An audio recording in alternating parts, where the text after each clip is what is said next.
¿Qué tal amigos? Bienvenidos una vez más a Café Coloquio. Con ustedes, Mauricio Aguirre y Raúl Cortés.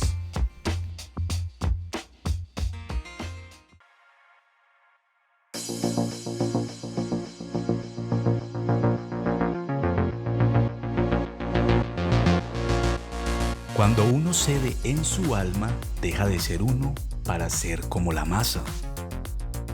Ceder es dejar de ser. La soledad más insufrible es la sociedad, incomunicación de las almas que van marchitando la carne. Gonzalo Arango.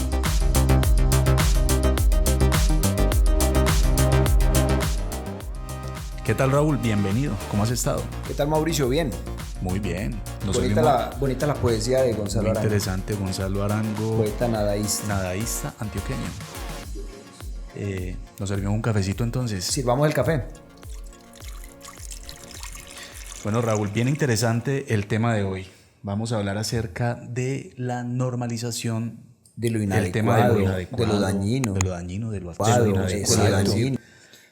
Hoy el tema es crítica social, pero sí tienes razón. El tema que nos convoca, como decimos habitualmente, es ese. Y es que en los últimos tiempos hemos, de alguna manera, a nivel social, tratado de normalizar comportamientos, conductas, emociones y muchas cosas más a nivel social, ¿no es cierto? Entonces han normalizado comportamientos y cosas, pero Mauro, yo quisiera, utilizando y haciendo el uso de este término normalización, yo quisiera de pronto hacer un poquito como de contextualización de lo que es normalizar. Entonces, vemos que el término normalización fue acuñado por el filósofo, psicólogo, sociólogo Michel Foucault, un filósofo y psicólogo, como te digo, y sociólogo francés. Entonces, antes de que él lo aplicara al campo de la sociología, este era un término estadístico, o sea, que hacía referencia a procesos matemáticos por el que un conjunto de datos se ajustaba a una distribución normal. Ese era el término. De ahí viene el término de lo normal, de normalizar las cosas. Sí, y lo que pasa, haciendo un paréntesis, Mauro, para empezar, es que muchos de los términos que utilizamos a nivel social, me refiero a las disciplinas sociales como la psicología, sociología, antropología, le debemos muchos términos a la matemática y a la física, porque también utilizamos términos de física como resiliencia, teoría de conjuntos desde la matemática, y lo aplicamos a lo social. Entonces este personaje, pues, que fue un intelectual de mucho renombre, Michel Foucault, pues utilizó el término normalizar de una manera aplicada a lo social, y básicamente lo que él quería decir o acuñar con este término es que era de una manera crítica. Sí, él hace una crítica fuerte a través de este término de la normalización, y también tiene muchas variables en su investigación, en su propuesta. Claro, pero él aquí lo que dice es más bien, él acusa a la sociedad de tratar de normalizar o meter como en la norma de una forma establecida por la misma sociedad y controlar a las personas. Entonces, dice él, pues, que esta normatividad sería como una especie de disfraz para controlar a los grupos y no una mera colección de normas de convivencia en sociedad. Es que realmente el término normal o normalización viene de estar dentro de la norma, de lo que es aceptable, de lo que es aprobado, digámoslo, por las masas o por la gran cantidad de gente, y que te determina que está bien o que está mal. Pero qué tremendo, porque ¿qué produce, qué detona o qué produce que esto se vaya normalizando? Pero bueno, es importante lo que tú preguntas, lo que tú dices, y para ir contextualizando acerca de lo que es normalizar, pues vamos a ver que es un proceso en el que un comportamiento pasa a considerarse normal, ¿sí? Es decir, dentro de la norma, lo que te decía ahora, para un grupo de personas, y por eso en los inicios Michel Foucault, postulaba en un libro que, mira, es muy conocido y tuve la oportunidad de leer este libro en la universidad, y es un libro que se llama Vigilar y Castigar, En este libro de... Vigilar y castigar. Sí, Así se llama el libro. Así se llama el libro de Michel Foucault, Vigilar y castigar. En este libro él habla acerca de que un comportamiento se normaliza cuando cumple dos condiciones. Para que un comportamiento se normalice debe cumplir con estas dos condiciones, y es que ese comportamiento debe estar idealizado. O sea que se considera, o se ha conseguido que esta conducta se considere más bien intrínsecamente buena, y además se debe perseguir como un objetivo a lograr por parte de la gente a lo largo de su vida. Entonces, pongamos un ejemplo de esto, Mauro, y es el matrimonio. Un ejemplo, esto es claramente el matrimonio, donde adquirir un compromiso firmado de emparejamiento con alguien es un ideal a conseguir en la sociedad. Y el segundo punto sería cumplirlo consigue recompensas en el sistema. O sea, cumplir este fin idealizado, ¿qué nos asegura? Nos asegura recompensas en el sistema. Entonces, siguiendo el ejemplo que te decía ahora, Mauro, de casarse trae consigo una serie de ventajas como las fiscales, los permisos en el trabajo, o incluso obtener la nacionalidad con la persona que te casas. Entonces, mira cómo esto trae unos beneficios, y es decir, las masas aceptan, persiguen y se organizan alrededor de aquello que se considera normal dentro de un marco cultural concreto. Es normal casarnos, es normal reproducirnos, tener hijos. Trae sus recompensas. Trae sus supuestas recompensas, pero tampoco nos dicen pues como la otra cara, ¿no? Lo complejo que es sacar adelante una familia, criar un hijo. Claro, las implicaciones que tiene. Las implicaciones económicas, morales, y esa responsabilidad de formar un ser humano, en fin. Pero de todas formas es como ejemplo de lo que se ha normalizado, y desde Michel Foucault, de su libro Vigilar y castigar, pues están estos dos aspectos que debe cumplir algo para normalizarse, que es estar idealizado, y que cumplir este aspecto consigue recompensas del sistema. Entonces ahí estamos viendo cómo se hace el proceso de normalización de algo.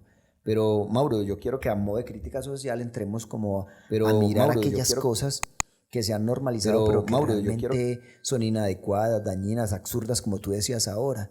Yo quisiera que empezáramos por algo que es muy evidente en nuestra sociedad, que es normalizar las relaciones afectivas de dependencia emocional, o también normalizar esas relaciones adictivas emocionalmente. Mira que hoy día, por ejemplo, vemos en redes sociales, Raúl, cosas tan particulares como ella es tóxica, pero la amo por eso, y si es tóxica en realidad es porque te ama. Y es muy normal entonces que la pareja ideal o esa mujer ideal sea esa tóxica. Bueno, vamos para allá, Mauro. Entonces hablamos de que se ha vuelto normalizado, o se han normalizado las relaciones de dependencia o de adicción afectiva. Pero realmente, ¿qué es la dependencia emocional? Entonces, podríamos resumirlo, decirlo de una manera parafraseada, que la dependencia emocional es un estado de subordinación extrema hacia la pareja sentimental, debido a una gran necesidad de mantener el vínculo emocional y el afecto, esa dependencia del otro. Pero Mauro, para que haya una persona dependiente emocional tiene que haber un codependiente, y el codependiente es el que acepta todo ese tipo de comportamientos de la persona que depende emocionalmente. Y ahí vamos para el ejemplo que tú ponías. Entonces se habla de esos celos extremos o dañinos en términos tóxico o tóxica, ¿cierto? Entonces se asume el término como algo gracioso, algo chistoso, algo jocoso que se hace con la pareja. Pero así lo tomen como algo gracioso, se está validando un comportamiento dañino, como si fuera algo aceptable. Y lo que tú dices, ve uno videos, ve uno comportamientos, no, ve uno expresiones de estas personas hablando de que mi mujer, mi novia, mi esposa es tóxica, o él es tóxico, y muestran unos comportamientos de unos celos al extremo, dañinos, y lo validan mostrándolo como algo gracioso, como algo que tú dices, no, qué tan bueno una pareja que te cele de esa manera. Y yo recuerdo, cuando estaba muy joven, escuchaba que decían la siguiente frase, y yo no sé si es solamente en Colombia o en algunos países más de Latinoamérica, pero escuchaba uno el término que es que el que se la ama. Y si, o sea, que si vos no celabas, vos no estabas enamorado ni querías. No te importa esa persona, por eso no la celas. Es bien interesante lo que ocurre en este caso que estás abordando de las relaciones, yo por ejemplo no he podido, Raúl, con este asunto de los permisos, de cómo dos adultos ya formados y compartiendo una vida, gente ya grande, solicita permisos. Un esposo o una esposa solicitándole un permiso a su pareja para estar en determinada parte cuando se pueden llegar a acuerdos, pero entonces, ¿qué es eso? ¿Son tus hijos o abordas el papel de papá con la persona que es tu pareja o tu esposa o viceversa? Pues esa parte me parece tan irracional. De pronto son conductas dentro de la pareja que se han ido normalizando y que se cree que si se tienen en cuenta es porque realmente vos querés mucho a tu pareja o porque es una relación muy buena, pero realmente son comportamientos normalizados que gran parte, digámoslo, de la sociedad lo ha aceptado, pero también habrá muchas personas que lo ven como tú de pronto lo estás haciendo o como lo que nosotros pretendemos acá, que es hacer como esa crítica social, esa reflexión con respecto a lo que de alguna manera aprendimos que supuestamente por ejemplo, era bueno. Mira, por ejemplo, lo que hace la tecnología. ¿Cómo se ha normalizado que entonces debes hacer una videollamada? Debes mandar tu ubicación. O sea, en realidad cosas que no deberían ser normales, porque están colocándote una cantidad de reglas que pues finalmente uno le coloca a sus hijos porque quiere saber el destino, de dónde están, qué están haciendo, pero pues dos personas grandes no deberían comportarse de esa manera. Bueno, son comportamientos que se van normalizando y de alguna manera se van aceptando y se van teniendo como si fueran buenos. Pero es que, Mauro, si vos te das cuenta, vivimos en una sociedad que promueve la dependencia o las adicciones emocionales, las dependencias o adicciones sexuales, afectivas, a las relaciones. Pero pues uno preguntaría, ¿y cómo? Pues lo promueve a través de películas, a través de libros, de novelas, de comerciales, de series de televisión. Si tú te pones a ver de canciones, tú te das cuenta de letras de canciones que las tenemos. No quisiera llegar tanto al extremo, pero de alguna manera eso va generando el inconsciente y va vendiendo esta idea y se va normalizando relaciones donde es normal que tú sufras en una relación afectiva. Es más, frases como esta es que el que ama sufre. ¿Cómo se le ocurre a la gente decir que el que ama sufre? Si tú amas es porque te sientes bien y porque vas a compartir tu vida con la otra persona, pero amar no debería estar relacionado con sufrir. Pero eso nos ha vendido la sociedad a través de canciones. Vuelvo y te digo, en obras literarias tan importantes como Romeo y Julieta de Shakespeare, pues te das cuenta que esta pareja no pueden estar juntos porque sus familias se pelean y no están de acuerdo con esta relación, y entonces como ellos se aman tanto, llegan a tomar la decisión de matarse, de suicidarse en los dos, y uno dice, oh, qué bonito. Que es algo tristemente hermoso. Sí, pero ¿qué se está vendiendo ahí? Unas relaciones de dependencia o canciones que tú escuchas que dicen que si tú te vas yo me muero, que no será igual, que todo no, si tú no estás el sol no brilla, que todo son nubes oscuras, que todo eso. Entonces mira que de alguna manera... Sin ti no puedo vivir. Exacto. Te necesito para esto, para lo otro. Y de alguna manera nos han vendido ese cuento más bien y se ha ido normalizando, como tú dices, se ha ido normalizando donde llegamos a un punto de creer que una relación es para vos pasar maluco, para vos sufrir, para vos estar celoso, para vos estar inseguro, y se ha normalizado ese tipo de relaciones. Porque además nos han normalizado que andemos en una búsqueda de un complemento, de que debemos encontrar ese complemento en esa otra persona, en esa pareja, y pues eso viene desde tiempos inmemoriales, desde tiempos bíblicos, donde le dicen a Adán, venga hermano, que es que usted está solo y necesito buscarle el complemento. Entonces ahí es donde llega Dios y le hace pues a Eva, ¿cierto? Obviamente esta es la visión cristiana, pero se ha dejado de promover lo que realmente considero yo que sería normal, y es esa individualidad, Raúl, porque al finalmente venimos solos. Es que conceptos, como tú dices, conceptos como la media naranja o la pareja como complemento, entonces si vos no tenés la media naranja o no tenés pareja, estás incompleto. Cuando realmente la idea sería, ¿sabes cuál? Sentirte tú pleno para poder compartir con otro. No que yo busco otra persona para poderme sentir completo o pleno. Entonces ahí es donde se generan las dependencias emocionales y donde mucha gente está viviendo relaciones afectivas que creen que aman mucho porque el otro la mantiene llamando, como tú decías, controlando, o ella a él también de una manera intrusiva, queriendo estar todo el tiempo con él o con ella. Entonces muchas veces personas dicen, no, es que se aman mucho, se quieren mucho, pero por qué crees vos, Raúl, que se normaliza esto? se normaliza eso porque es más fácil vos tratar de ver la vida o asumir la vida a través de otro que vos tener que asumir tu vida y tu soledad y tu individualidad, ¿sí? Entonces, muchas veces, ¿por qué se generan las relaciones de dependencia? Que yo creo que eso sería otro tema de podcast, la dependencia emocional, porque es un tema muy amplio. ¿Por qué se da eso? Porque la mayoría de personas son incapaces de asumir su individualidad, su soledad, su intimidad, estar con uno mismo. Entonces para eso estoy con otra persona, porque soy incapaz de asumir esa intimidad. Hablabas de Michel Foucault. De Michel Foucault, y él hablaba acerca de algo fluido, ¿no?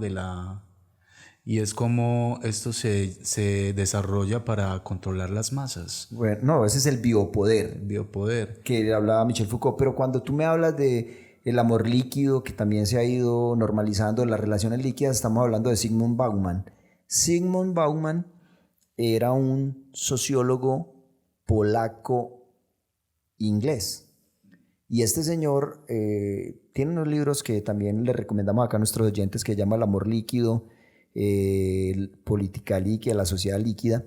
Y como él dice, se ha normalizado en estos tiempos el amor líquido. ¿Qué es el amor líquido, Mauro? Y oyentes, para contextualizarlos. Es un amor superficial, porque se basa en vínculos sentimentales frágiles, que pueden romperse fácilmente y en el que lo que importa es el momento presente, sin ataduras, sin compromisos, sin proyectos al futuro. Ese es el amor líquido, lo que se ha ido normalizando. Uh-huh. En este caso hemos estado hablando hay una cantidad de términos, un montón de términos que están saliendo ahorita, donde anteriormente pues sabíamos que eran dos géneros, Raúl. Entonces hablamos de los curiosos, Pero es que ya estaba hablando de normalizar en el aspecto sexual. Uh-huh. Y yo creo en la identidad de género. Hay de hecho ¿cómo se dice, hombre, Mauro? Se me da el término, pero hay una definición, esa es la palabra, de la Organización Mundial de la Salud, que dice que la identidad de género es la vivencia interna e individual del género, tal y como cada persona lo experimenta, la cual podría corresponder o no con el sexo asignado al momento del nacimiento, incluyendo la vivencia personal del cuerpo y otras experiencias de género como el habla, la vestimenta, otros modales. Mejor dicho, Mauro, yo me considero una persona con pensamiento pues liberal y incluyente. Y yo pienso que desde el género y desde, digamos, la diversidad sexual, normalmente hablamos de personas heterosexuales, de personas homosexuales y también de personas bisexuales. Pero mira que está generando lo que tú hablas ahora, esa diversidad sexual, y de alguna manera se está, que creo que es extrema, se está normalizando, y es lo siguiente: antes se decía LGBTQ, ¿no es cierto? Ahora se está planteando LGBTQICAPF2K+. ¿Qué significa eso? Significa lesbianas, gay, bisexual, transgénero, transexual, travesti, queer, cuestionador, intersexual, curioso, asexual, agénero, aliado, pansexual, polisexual, amigos y familia, dos espíritus, kin y más. ¿Cómo te parece? O sea, ya al extremo.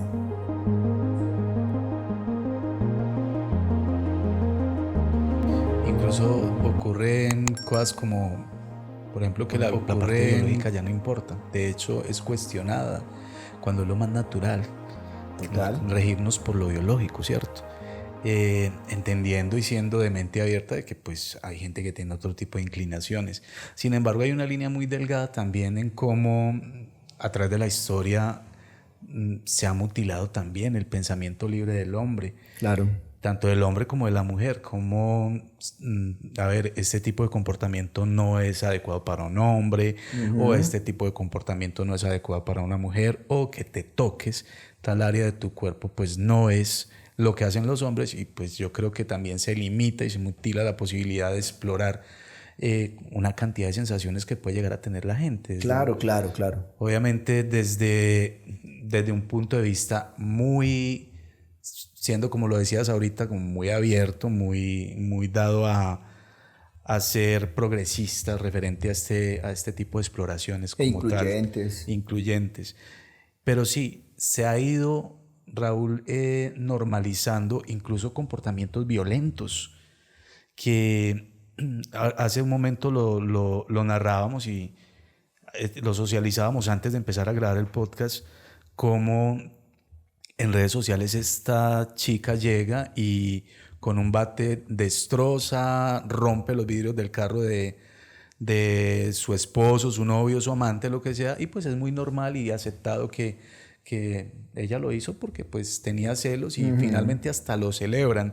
Sí. Como también últimamente en nuestra sociedad, lo hemos visto acá en la región, en Colombia, incluso en países de la región, donde agarran a una persona que está hurtando, robando, amiga de lo ajeno, como decimos, y pues a esta gente le dan lo que llaman actualmente una paloterapia, y es algo muy celebrado, donde golpean y agreden de una manera muy, muy violenta a estas personas, y pues es algo que han ido normalizando, que es natural, que lo celebran, que incluso se vuelve viral con un montón de visualizaciones y que la gente lo acepta y lo celebra, que porque es lo que deben hacer. Es que lamentablemente, como tú lo indicas, se han normalizado este tipo de conductas que son dañinas.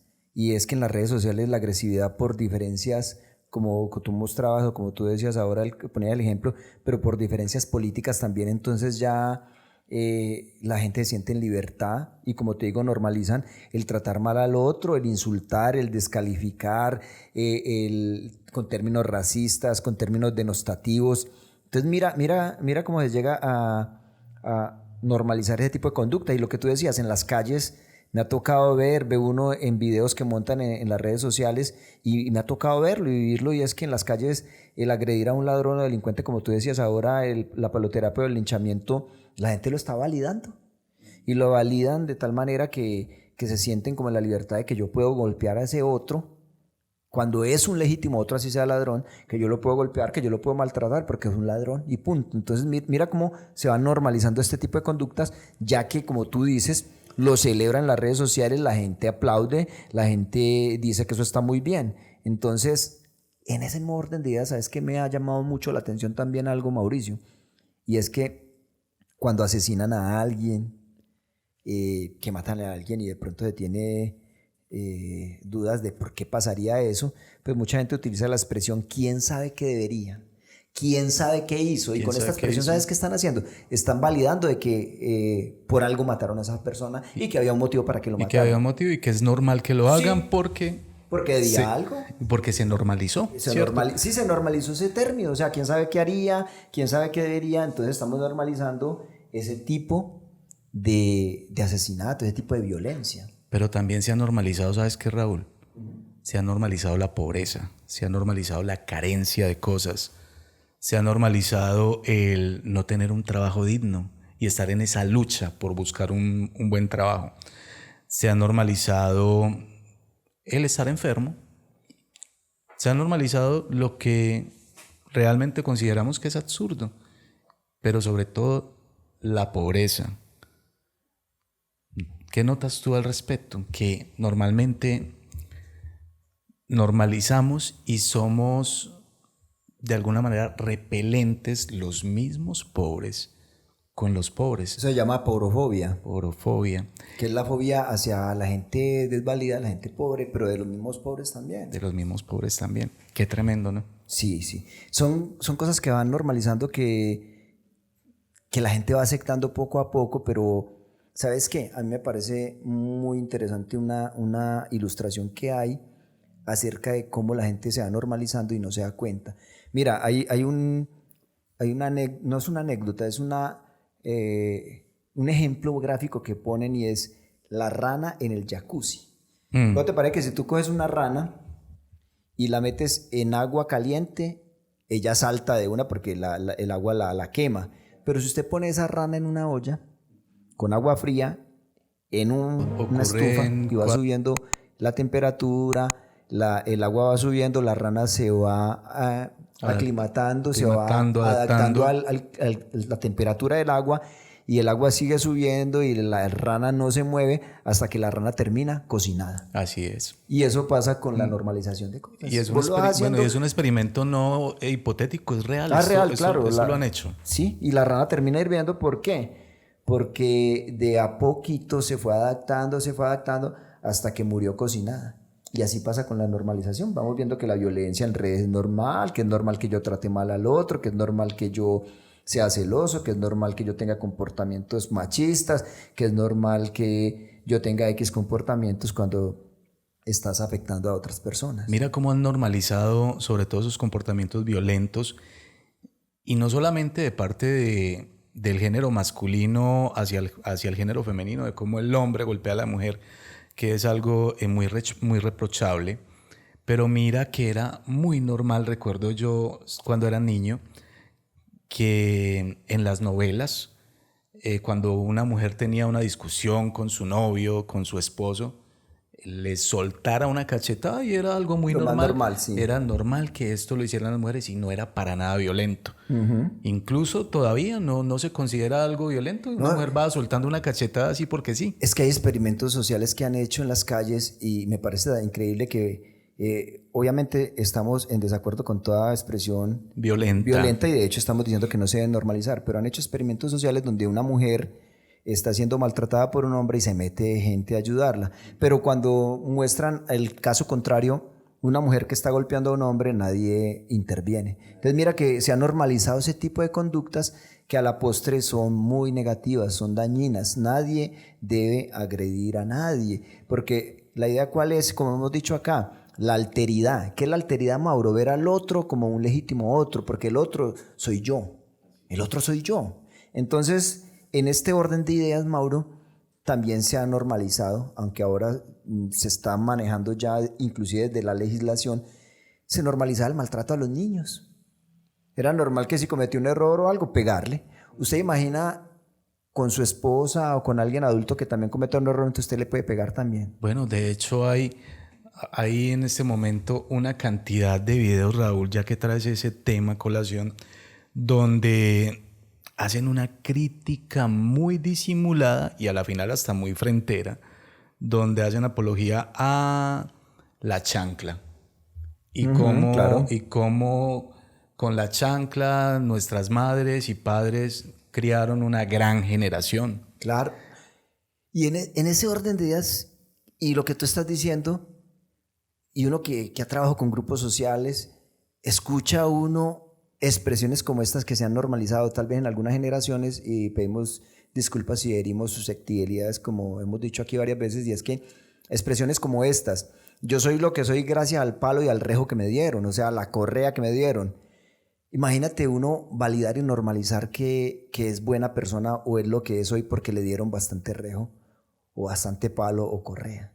Eso en algún momento estuvo normalizado, ahora porque está, como te digo, en la legislación penalizado de tú golpear a tu hijo o a tu hija, y lo hacían con un rejo, con una chancla, con un cable, con lo que fuera. La normalización del maltrato, en todas sus expresiones. Exacto. Porque incluso se me ocurría algo tan tremendo, Raúl, y era como, bueno, a los garrotazos, como a las bestias, a los burros, pero entonces imagínate un pobre animalito al que le están dando rejo y palo para que lleve a cabo una tarea, que también es la normalización del maltrato. Acuérdate que hace muchos años se normalizó una frase por mucho tiempo y después ya se dieron cuenta que era totalmente negativa, y era que la letra con sangre entra.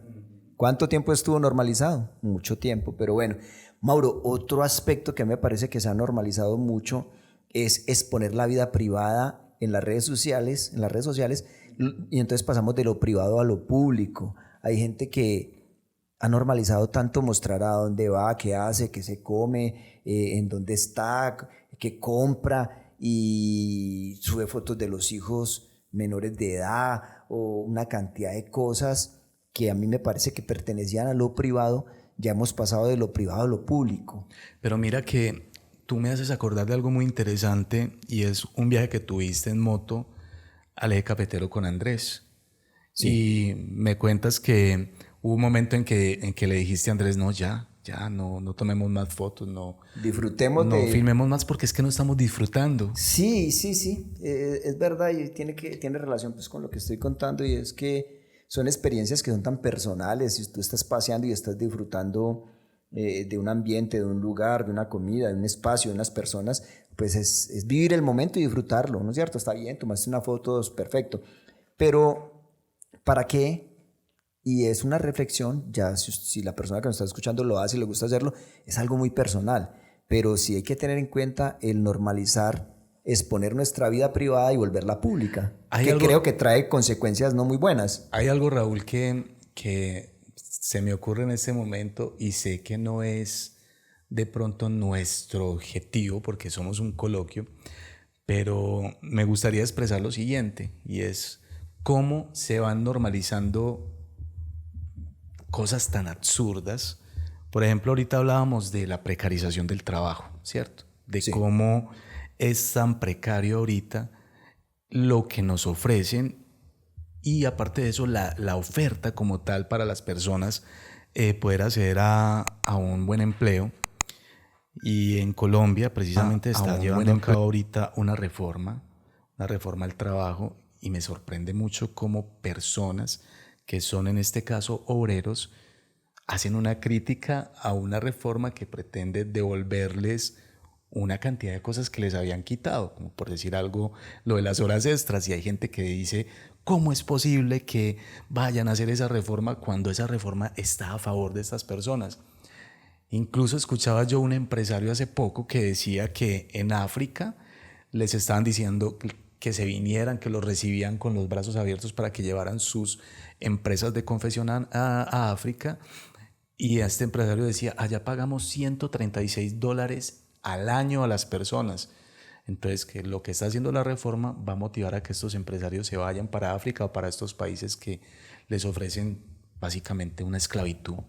Bueno, porque es que puede ser como lo que tú dices, que se ha normalizado y como el caso de la rana, la gente ya se ha adaptado tanto a que esas son las condiciones normales laborales y que tú debes de estar agradecido y que deben de ser así. Entonces, O el famoso síndrome de Estocolmo, algo parecido, donde el secuestrado pues termina como enamorándose de su secuestrador, bueno, ¿cierto? de Creo que alguna es algo así. manera son comportamientos que se han normalizado y la idea es que aquí nosotros exponemos los hechos y ya usted que nos escucha asume si está de acuerdo o no. Pero la idea es en este momento hacer una crítica social y nosotros poder reflexionar en torno a esto, cosas que se han normalizado que si usted lo mira bien, de alguna manera afectan, son dañinas o son inadecuadas o inapropiadas.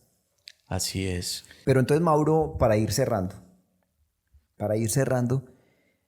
¿cuál sería la respuesta a este tipo de cosas? Porque es que nosotros no tenemos la última palabra, vuelvo y repito, aquí no estamos pontificando, estamos exponiendo hechos, estamos exponiendo conceptos y ya cada cual que nos escucha pues asume y investiga más o reflexiona o puede que no esté de acuerdo con otro o que sí esté de acuerdo. Así E es. inclusive yo los invitaría, Mauro, y como los invitamos en cada capítulo a que nos escriban, en algunos capítulos nos han escrito, pero sí esperaríamos que usted nos escriba y qué piensa, si está de acuerdo y qué otras cosas que de pronto se nos han escapado aquí a nosotros se han normalizado a nivel social y que de alguna manera son comportamientos, conductas inadecuadas. Y qué interesante lo que dice Raúl, y partiendo de la premisa de que también es violento cuando yo pretendo imponer mi pensamiento. Entonces no es la idea imponer o, como decías hace un momento, creernos los dueños de la verdad. No, es algo que exponemos y los invitamos a que participen. Entonces, como te decía, ¿cuál podría ser como la solución o la respuesta a estas normalizaciones y que mucha gente de pronto las ha ido asumiendo como, valga la redundancia, normal, ya que viene de normalización? Es el pensamiento crítico. Mauro, los niños, nuestros niños, los adolescentes, nosotros mismos debemos de aprender a tener un pensamiento crítico. ¿Qué es el pensamiento crítico? Bueno, podríamos decir que es un proceso en donde el individuo, la persona, usa la razón para dirigir su pensamiento de forma que cuestione afirmaciones o las emociones con la finalidad de llegar a la postura más razonable sobre un tema. Es lo que yo le estaba diciendo. Nosotros ponemos aquí hechos, reflexiones, pero usted debe críticamente cuestionarlo y llegar al punto donde tal vez esté de acuerdo con nosotros o no. Entonces, se trata de un tipo de pensamiento reflexivo y racional por esencia, Mauro, ya que parte de la duda se rige por la lógica. Mejor dicho, Mauro, en otras palabras, el pensamiento crítico es la habilidad de pensar racionalmente y sin sesgos, de forma que se entiende o se construye una conexión lógica de ideas, ¿sí? No es tragarte todo entero, no es repetir lo que las otras personas dicen, porque también vos lo ves en las redes sociales que repiten conceptos, cosas acerca de un tema que de pronto ni han leído, ni han estudiado, pero como dice eso... Repetimos como loros. Exacto, o X persona salió a decir eso, entonces yo repito lo mismo, no. Y además es una falacia pensar de que si lo está diciendo un personaje con mucha relevancia, puede ser el mismísimo premio Nobel de literatura, pero también se puede equivocar. Claro, es que el pensamiento crítico sirve para identificar amenazas potenciales en nuestra conducta. Por ejemplo, Mauro, cuando afirmamos algo solo porque nosotros creemos que es cierto o aún sin tener evidencia concreta. Y también al tomar decisiones basadas en nuestra percepción de las cosas y no en la realidad de los hechos. Entonces, es lo que estamos diciendo acá.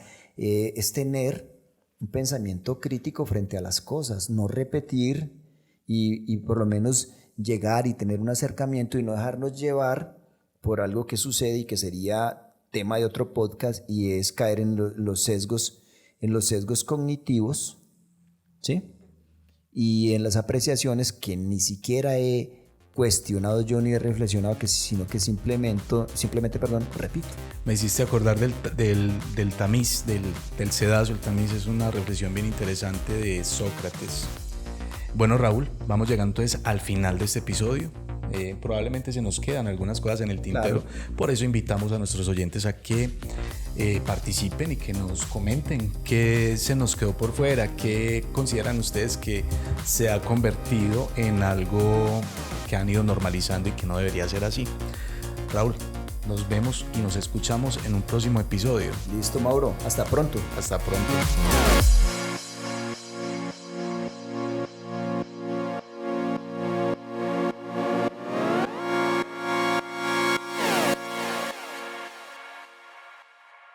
Acabas de escuchar Café Coloquio Podcast.